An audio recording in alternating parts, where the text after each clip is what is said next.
আমরা দেখছি রাজ্য সরকার একতরফাভাবে কখনো দুর্গাপুজো, কখনো বা কোথাও মন্দির, একতরফাভাবে বিভিন্ন বিষয়ে তারা সরকারি অনুদান বা সরকারি টাকা দিয়ে বিভিন্ন মন্দির এবং লাইটিং করছে। তো রাজ্য সরকার তো কোনো দলের নয়, এইটা হচ্ছে সর্বসাধারণের জন্য, সাধারণ মানুষের জন্য। এই ধরনের একটার পর একটা দেখে যাচ্ছি, কোনো মসজিদ মন্দির এইগুলো করা কি রাজ্য সরকারের কাজ? কি বলবেন? দেখুন, তিনি রাজ্যের সরকার মানে রাজ্যের অভিভাবিকা যিনি মুখ্যমন্ত্রী আছেন, তাঁর দৃষ্টি আকর্ষণ করেই বলতে চাই, বাংলার এই 10.5 কোটি 11 কোটি মানুষ যারা বসবাস করে, এরা এই মুখ্যমন্ত্রী তিনি কিন্তু সকলের মুখ্যমন্ত্রী, শুধু তৃণমূল কংগ্রেসের লোকের মুখ্যমন্ত্রী নয়। তিনি যেহেতু রাজ্যের দায়িত্বপ্রাপ্য এসেছেন, রাজ্যের সকল মানুষের সমান চোখে দেখা তার মানবিক কর্তব্য। দুর্ভাগ্যের বিষয়, অলরেডিভাবে কলকাতা হাইকোর্টের একজন আইনজীবী রাহুল সে একটা অভিযোগ করেছে।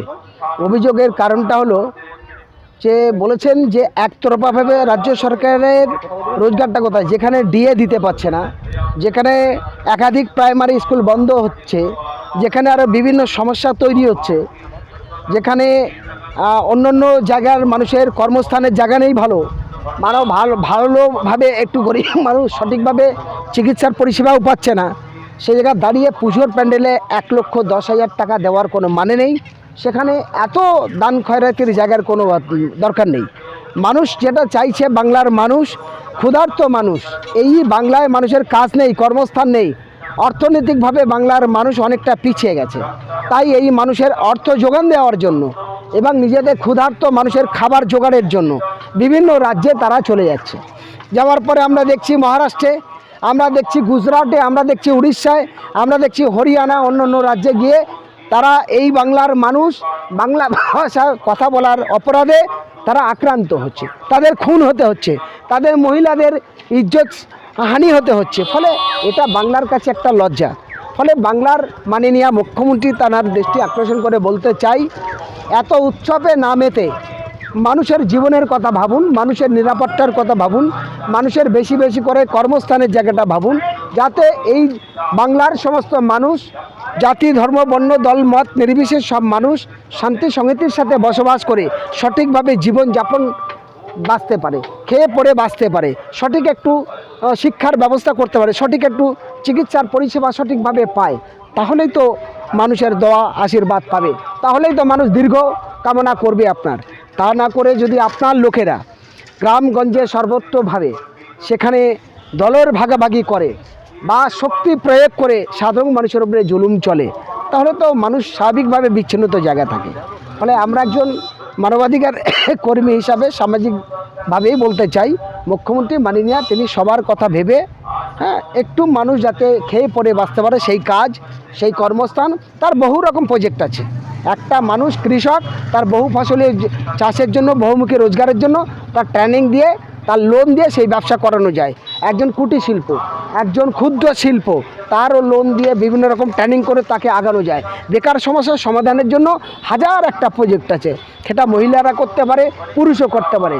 এবং শিক্ষিত ছেলে মেয়েদের জন্য অনেক কলকারখানার ফ্যাক্টরি তৈরি করা যায়।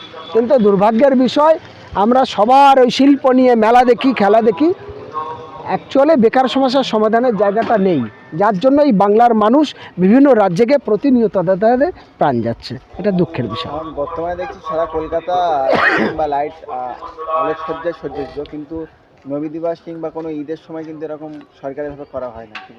দেখুন, সেই কথাই তো আমরা বললাম যে মুখ্যমন্ত্রী সবার মুখ্যমন্ত্রী, দলিত, আদিবাসী, সংখ্যালঘু, মুসলমান সকলের, কালো মোটা রোগা ফর্সা, তৃণমূল কংগ্রেস, সিপিএম, আইএসএফ ইত্যাদি ইত্যাদি যত রাজনৈতিক দল আছে, যত মানুষ আছে, সবার মুখ্যমন্ত্রী। কিন্তু তিনি সবার কথাটা না ভেবে এরা দেখছি কেন্দ্রে এনডিএ সরকার যেমন তারা ধর্মের সুড়সুড়ি দিয়ে স্বাধীনতার ইতিহাসকে ভুলে যাচ্ছে, দেশের পবিত্র কোরআন, গীতা, বাইবেলের মতো সংবিধানকে ভুলে যাচ্ছে, আর সেই তারা মন্দির আর ধর্মের সুড়সুড়ি দিয়ে রাজনৈতিক ভাগাভাগি করে তারা ক্ষমতায় টিকে থাকতে চাইছে, হিন্দু রাষ্ট্র করতে চাইছে। কিন্তু ভারতের ইতিহাসটা তো জানতে হবে, টন টন রক্ত দিয়ে ইংরেজদের বিরুদ্ধে লড়াই করে কয়েক লক্ষ মানুষের শহীদ হওয়ার পরে তবে কিন্তু দেশ স্বাধীন হয়েছে। আজকে সেই দেশের স্বাধীনতাকে যেমন তারা অস্বীকার করছে, ঠিক তদারবি তাই বাংলায় কেন্দ্রে যেমন রাম মন্দির ইত্যাদি ইত্যাদি নিয়ে বলছে, কখনো গরু মাংস নিয়ে বলছে, কখনো জয় শ্রীরামের নামে বলছে। বাংলার ক্ষেত্রে তাই দেখছি মাননীয় মুখ্যমন্ত্রী তিনি দীঘা একটা মন্দির করেছে, আরও একটা মন্দির নিয়ে যাচ্ছে। আরে ভাই, মন্দিরে মানুষের খাওয়া হবে না, মন্দিরে মানুষের রোগ ভালো হবে না, মন্দির থেকে মানুষ স্বাস্থ্য পরিষেবা পাবে না। দরকার বাংলার কাজ, দরকার বাংলার শিক্ষা, দরকার বাংলার মানুষের নিত্য জীবনের চিকিৎসার একটু পরিষেবা সঠিক। সেটাই দেখো আজকে হসপিটালগুলোর চেহারা কী। যদি 6টা ওষুধ লেগে 3টে ওষুধ হসপিটালে, তো 3টে ওষুধ বাইরে থেকে কিনতে হচ্ছে। একটা সাধারণ মানুষ 500 টাকা মজুরি খেটে তার সংসার চালানো, তার পক্ষে ওষুধ কেনা, তার ছেলে মেয়েকে পড়াশোনানো খুব সংকটজনক অবস্থা। এটা ভাবছে না, কিন্তু একটা শ্রেণীর মানুষকে মুখ্যমন্ত্রী অনেক খুশি করে দিচ্ছে, কেন্দ্রীয় সরকার রাজ্য সরকার অনেক খুশি করে দিচ্ছে। একটা দেখুন, স্কুলে হেডমাস্টার, তার মাইনে কত? 80,000 1 লাখ টাকার উপরে বেতন। একজন সিনিয়র অফিসার, তার 1 লাখ 1.5 লাখ টাকা বেতন। কেন এটা হবে? একটা এমএলএ, তার 1,35,000 টাকা বেতন হয়ে গেছে, 37,000 টাকা বেতন। কেন এত হবে? 30,000 টাকা বেতন হলে তার যথেষ্ট। তাহলে ওই 1 লক্ষ টাকার স্যালারিটা যদি আমি 3টে ভাগ করি, 3 × 3 = 90,000 টাকা। তাহলে আরামসে একটা মানুষের খেয়ে পরে জীবনযাপন চলে।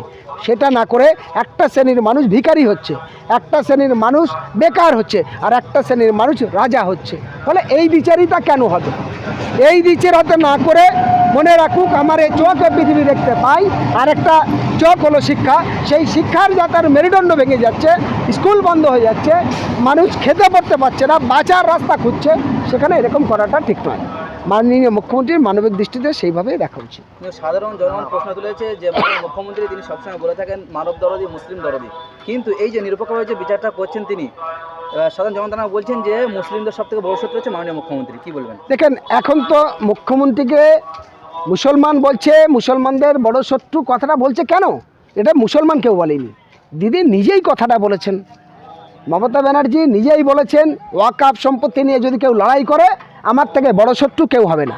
মুর্শিদাবাদে আজ পর্যন্ত 700-র কম বেশি মানুষ বিনা অপরাধে জেলে আছে, তাদের জামিন অযোগ্য মামলা দিয়েছে। আপনি স্বরাষ্ট্রমন্ত্রী, আপনি মুখ্যমন্ত্রী, আপনি বাংলার অভিভাবিকা, আপনার এই মুর্শিদাবাদের জেলার সাংসদ, বিধায়ক, জেলা পরিষদ, পঞ্চায়েত সমিতি আপনারই লোক, তাহলে তারা কেন দাঁড়াচ্ছে না? তারা তো কোনো ঝান্ডা নিয়ে করেনি, সিপিএম, কংগ্রেস, আইএসএফের ঝান্ডা নিয়ে করেনি।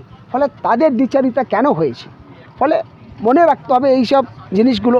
ওয়াকফ মানে তৃতীয় প্রপার্টি, রেল, বিমানের পরে ওয়াকফ সম্পত্তি। সেই ওয়াকফের বছরে কত টাকা রোজগার, সেই টাকা কোন কোন খাতে লাগে আজও পর্যন্ত কোনো সরকার, কেন্দ্র বা রাজ্য কোনো সরকার জানায়নি। কিন্তু তারপরেও সেই কথাই তারা যায়নি। সংখ্যালঘু মুসলমান যারা বাংলায় বাস করে এবং ভারতবর্ষে বাস করে, এদের বক্তব্য, আমরা টন টন রক্ত দিয়ে হিন্দু, মুসলমান, দলিত, আদিবাসী একসঙ্গে একই ট্রেনে, বাসে, স্কুলে, হাটে, বাজারে সব জায়গায় চলি। আমাদের সুন্দর সম্প্রীতি যারা নষ্ট করছে, তাদের বিরুদ্ধে আমাদের লড়াই, তাদের বিরুদ্ধে আমাদের আন্দোলন। আর সেইটা করতে গিয়ে জাতির ভাগাভাগি করে ভোটের কথা যদি ভাবে, এটা আমার মনে হয় মুখ্যমন্ত্রী চরম ভুল জায়গায় সিদ্ধান্ত নিয়েছে, যার জন্য সংখ্যালঘু মুসলমানরা তাকে বলছে আমাদের শত্রু আপনি।